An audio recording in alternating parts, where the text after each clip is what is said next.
So there I was, Peeting Moloko plus Saudinaki in the messel of the horror show Stanley Kubrick came to Resadak.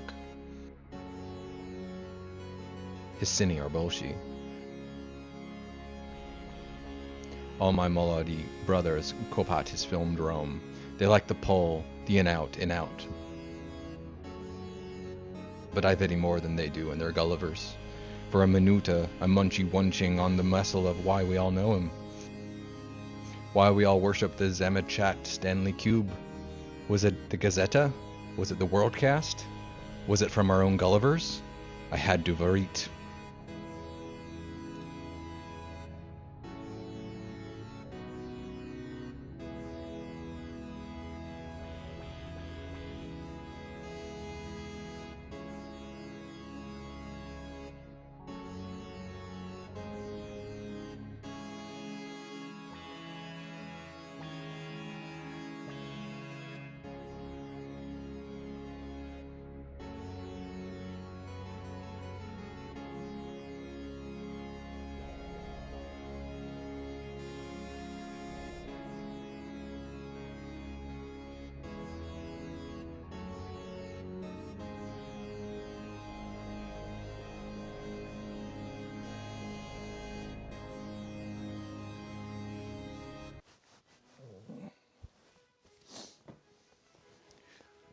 So, Stanley Kubrick.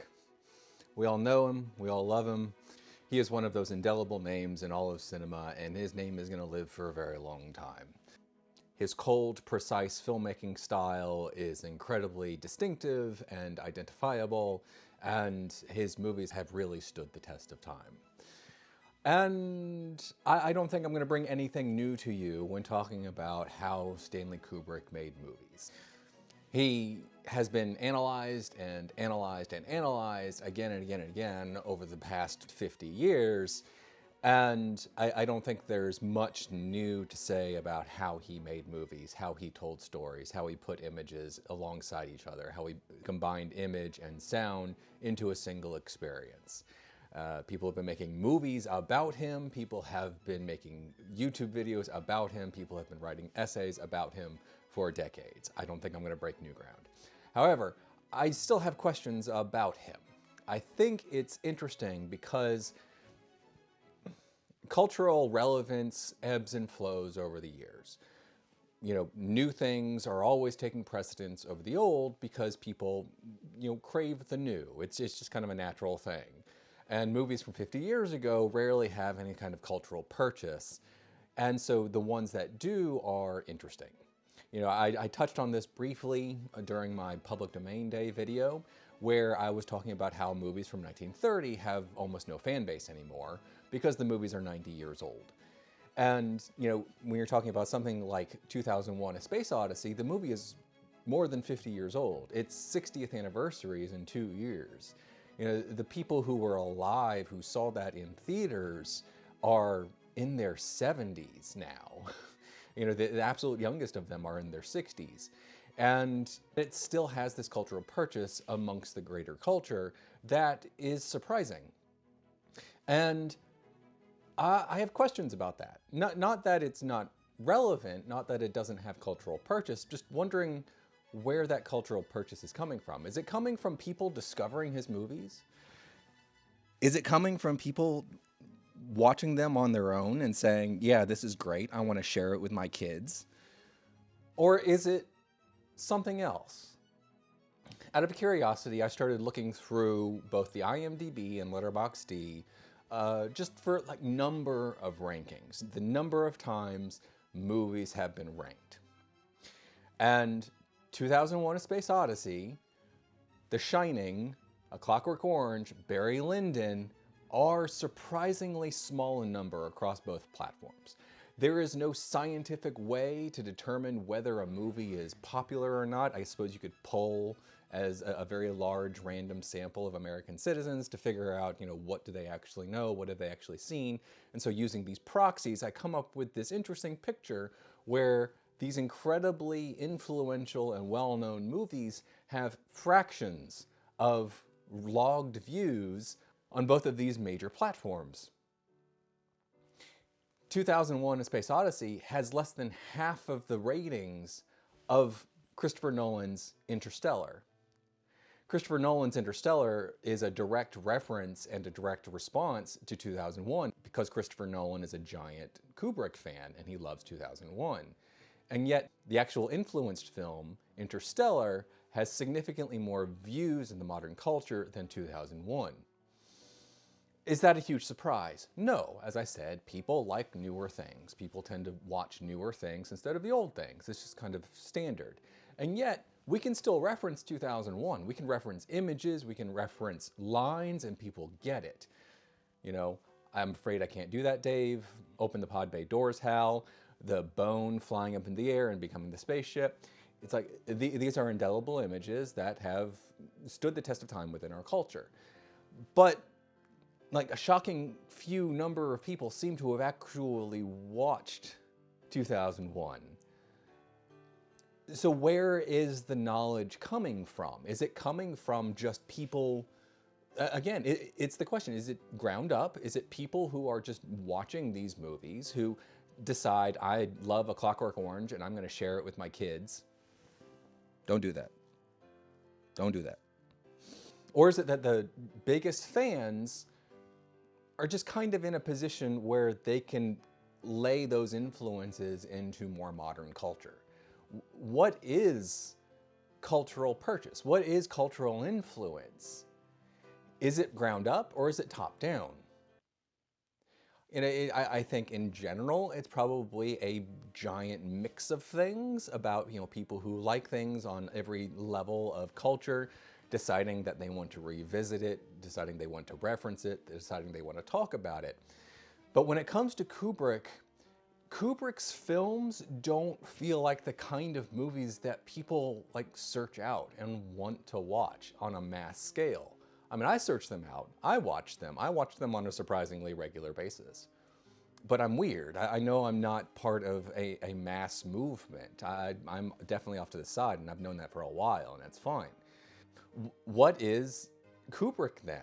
I mean, his movies are cold, his movies have no real catharsis, his movies are, very objective, they're not terribly subjective, they tend to be kind of slow, and yet they have this incredible cultural purchase that a bunch of movies similar to it simply don't have.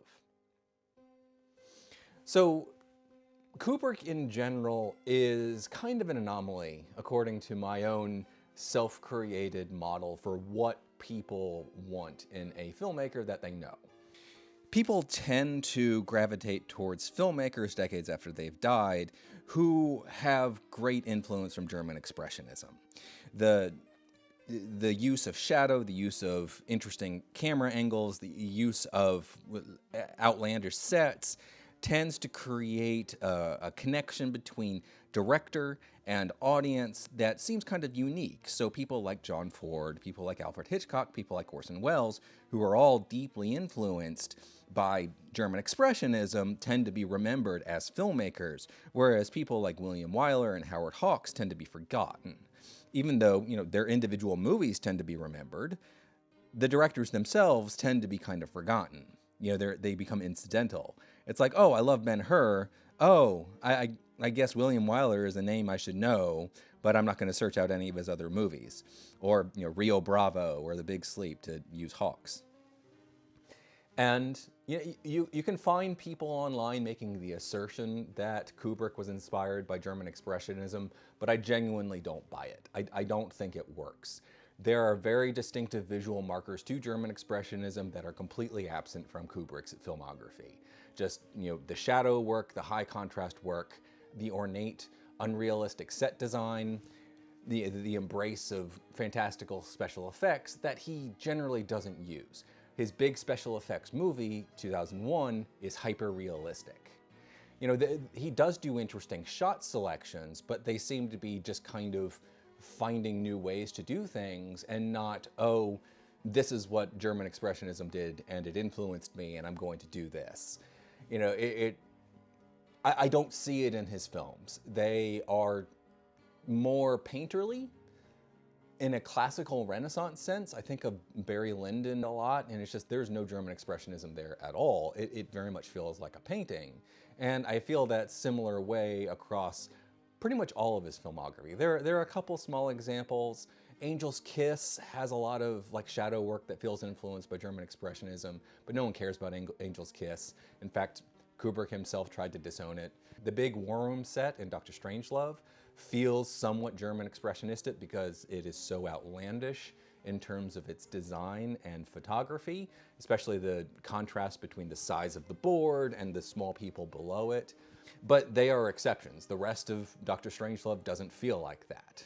You know, it just feels like in this one moment we need something like this, but generally outside of that, Kubrick was not influenced by German expressionism.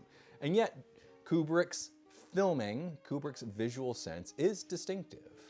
You know, it has a lot to do with editing on top of his shot selections, but there is a very distinctive sense of stillness to most of his films, where even when there is action within it, it seems like there's an emphasis on stillness. I often think of the shot of the series of shots of watching, you know, the running in the circular room in 2001, where, you know, the camera is right behind or right in front as he runs through the circle, running back and forth. He's mostly just kind of still in the middle of the shot, whereas the sides are just kind of scrolling by him. And the sides are fairly monotonous. And so it ends up almost feeling like, even though there's all this motion, it ends up feeling surprisingly still. And you see that across all of his films. You know, to bring up Barry Lyndon again, the movie feels like a series of still paintings. To bring up A Clockwork Orange, you know, Kubrick's camera is very still through it, and the only time there's any like real motion is in the occasional whip pan, or, you know, an actor deciding to make a show of himself. Like when Alex, played by Malcolm McDowell, decides to report to prison in very ornate, kind of extravagant ways. Or in Dr. Strangelove, when George C. Scott falls over backwards in the middle of a speech in the war room. You know, it's like, you know, the rest of the films, it's very, very still. And so it creates, for those who are actually paying attention, it creates this desire to pay attention as we're moving from well-composed shot to well-composed shot. And I just, that is not the kind of filmmaking that grabs mass audience attention. You know, it requires attention. And most mass audiences aren't there to pay very close attention to extremely precisely constructed films. You know, they're there generally for plot movement. You know, plot needs to move along. If you look at the box office numbers from his films, you can compare straight numbers, you can compare numbers adjusted for inflation, but I think the best way to look at them is just based on their ranking within the year. And within the year, you have this really interesting example where most of his films were nowhere near the top of the year. Yeah, 2001 was. Lolita was surprisingly high up at like number 14 for the year, but most of them were, you know, 20 to much lower. And it's just this interesting contrast where, where's the cultural influence really happening? Did it happen in the day? You know, did enough people see it when, you know, A Clockwork Orange was number 4 in the year or something for it to gain that kind of purchase? You know, 2001 was number 1. Was that it? I don't know. But again, it was more than 50 years ago. So where's that cultural purchase coming from? And yet these films weren't that popular in the day. They made money, most of the time. You know, he was able to independently finance and produce his own movies most of the time for a reason. They tended to make money. But, I mean, these weren't like gigantic #1 movies most of the time. Where did the influence come from? And so you think about the people who actually have grown up loving Kubrick. And I think the two big examples are Christopher Nolan and Steven Spielberg. Steven Spielberg was actually a personal friend with Kubrick. They met while Kubrick was filming The Shining, and Spielberg was shooting Raiders of the Lost Ark. They were on the same lot, and, you know, Kubrick invited him over to see the set, and a friendship was born. You know, they were friends for the next, 18, 20 years until Kubrick died. And then, Spielberg obviously took over the project of AI, artificial intelligence, after his death. So, big fans. Spielberg includes a hefty dose of footage from The Shining and Ready Player One. Christopher Nolan, huge Kubrick fan, and he obviously used Interstellar as a way to kind of express that influence. But he also had a lot to do with the 50th anniversary restoration, 70 millimeter presentation of 2001 that went into limited release. And, that limited release did decent numbers, but not like mass numbers, again. So it's like the fan base is there, but I question how big it is.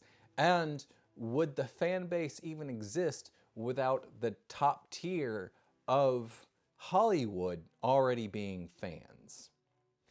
So where is this continued relevance of Stanley Kubrick coming from? Where is it? So I don't think he has mass appeal. I find it weird that he's so popular as it is. And what leads me to think about that weirdness is the fact that,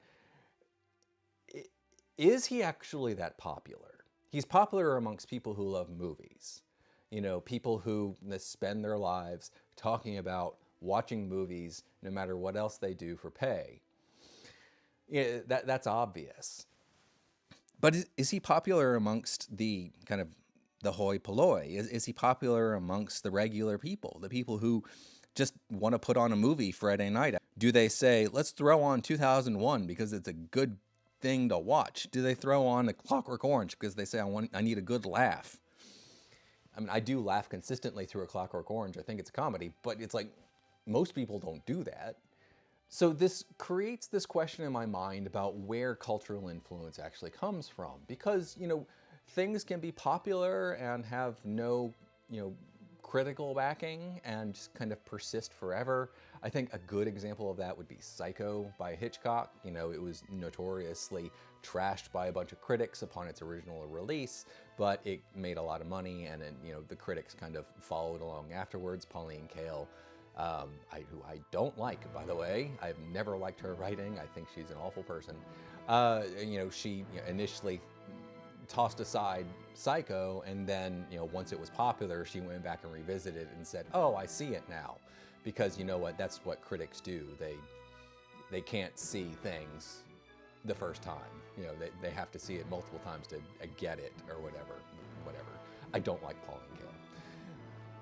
And then there are a lot of things that are popular critically that don't really have much cultural purchase beyond it, because the critics loving it in kind of enclosed enclaves in New York, Chicago, and LA loving things doesn't mean anything for the rest of the culture.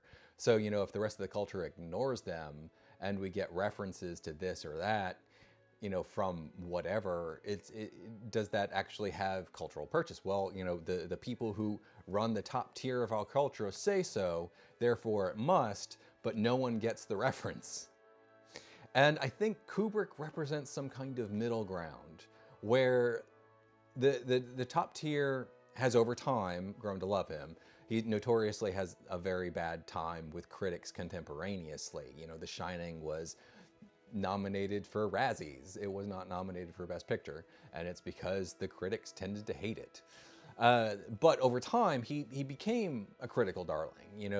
His movies kind of tended to be revisited and reassessed over the years, and then he became a critical darling. Roger Ebert was actually a very big fan and tended to defend his movies most of the time initially. He did not like The Shining. He didn't like Full Metal Jacket either, but he wrote very positive reviews for a bunch of them at the time. And at the same time, the actual, mass of people who love movies, the people who, consume movies as a lifestyle, have gravitated towards him. I find it kind of weird because he's, very different from what I expect people to actually gravitate towards as a named filmmaker that they kind of idolize. But he is kind of premier. He has a very small filmography. He has 13 movies total. He disowned 3 of them: Fear and Desire, Angel's Kiss, and Spartacus. He just kind of felt like he should not be considered authors of them because he either just didn't like them and felt like he was too young with the first two, with Fear and Desire and Angel's Kiss, or he just felt like he was a director for hire, like on Spartacus. But so that leaves 10 others that are most people consider to be like very good to great. And he has, if you limit it to just those 10, he has one of the best runs as a filmmaker ever. It's like he is kind of this ideal filmmaker in that he is distinctive, but he's also consistently great. And that just kind of captures the imagination of a lot of people, whereas like I could just throw in a Stanley Kubrick movie and I know I'm getting a great piece of work. But again, who throws on a Clockwork Orange on Friday night just to have some fun? It's like his movies are kind of hard to take. And so like the film community at large tends to embrace him. It took a little bit of time most of the time, but they tend to embrace him and most of his movies. And just like, yes, he's really, really good.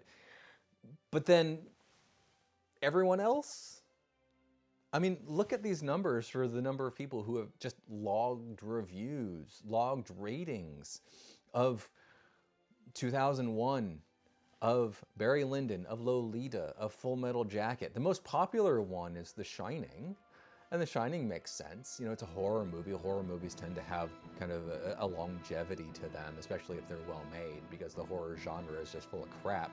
And there are a lot of people who love horror movies, so when something great comes along, they tend to just cling to it and push it as much as they can.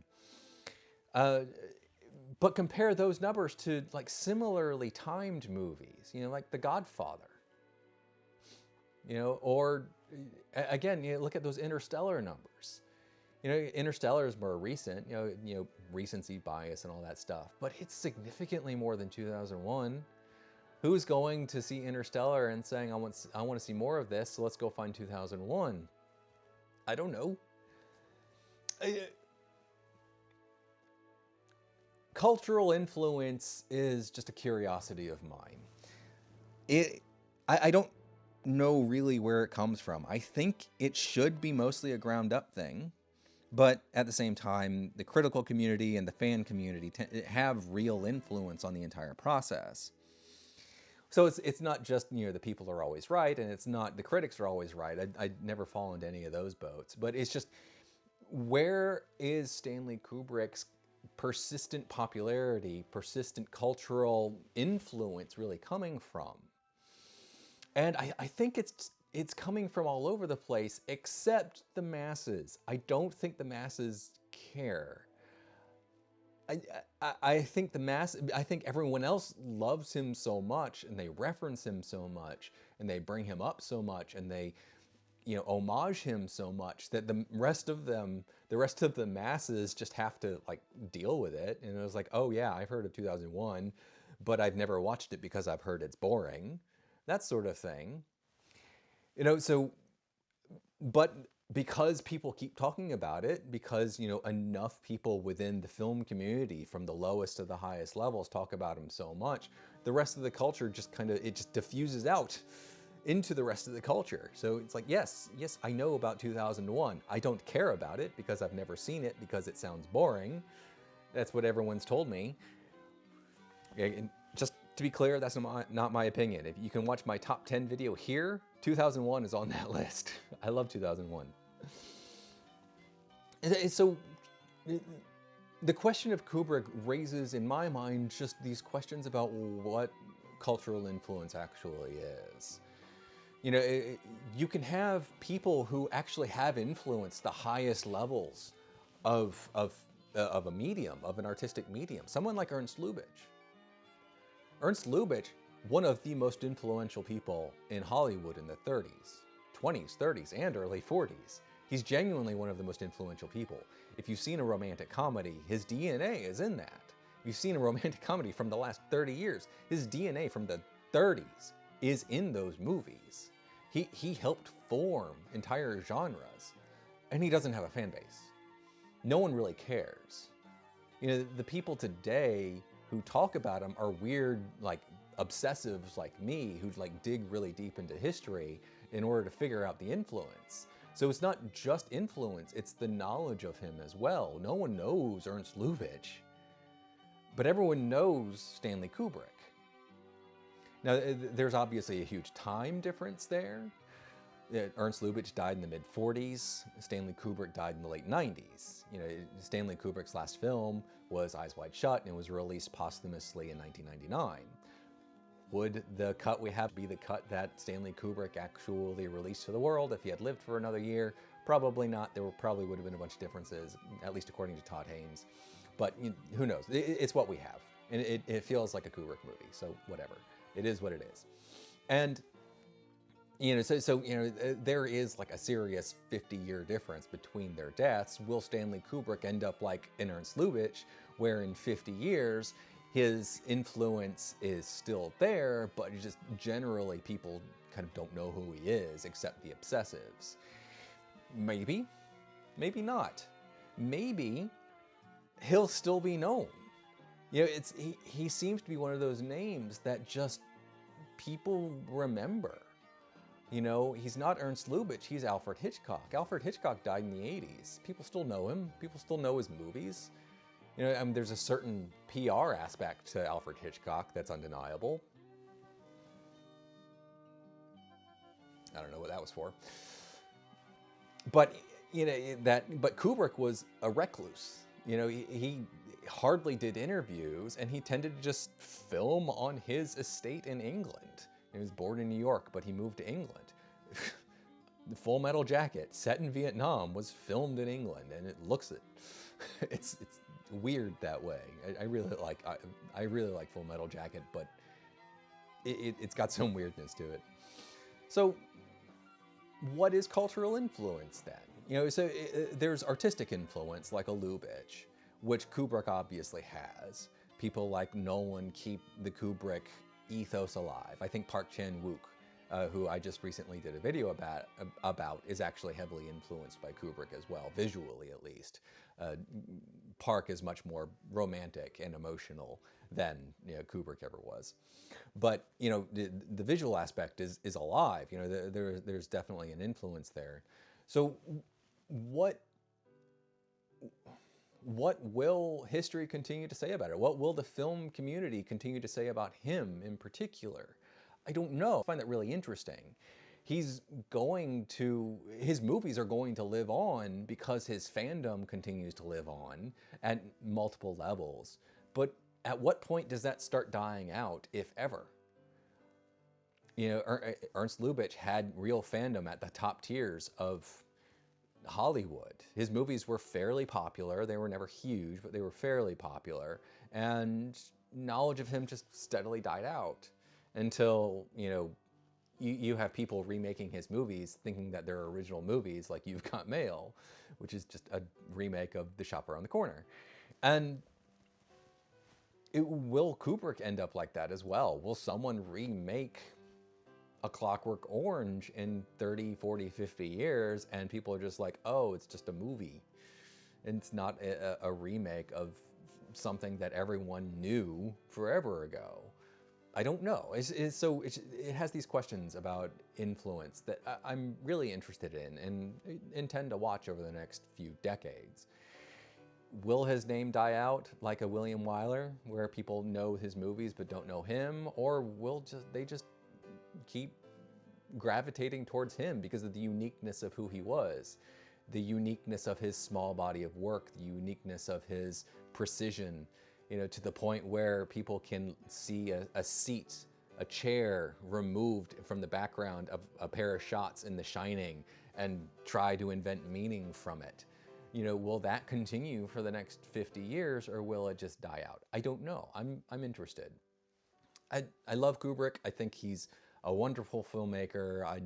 He is precise and cold, which I find interesting because I just don't think most people actually like precise, cold movies. And so I wonder, how long will his relative popularity last and how big is his relative popularity? Is it really just a small group of massive fans who kind of keep talking about him and keep forcing people to talk about him because they won't shut up? I don't know. All I really know is I kind of love his movies. I think he was really good, and that's all I really got. So yeah.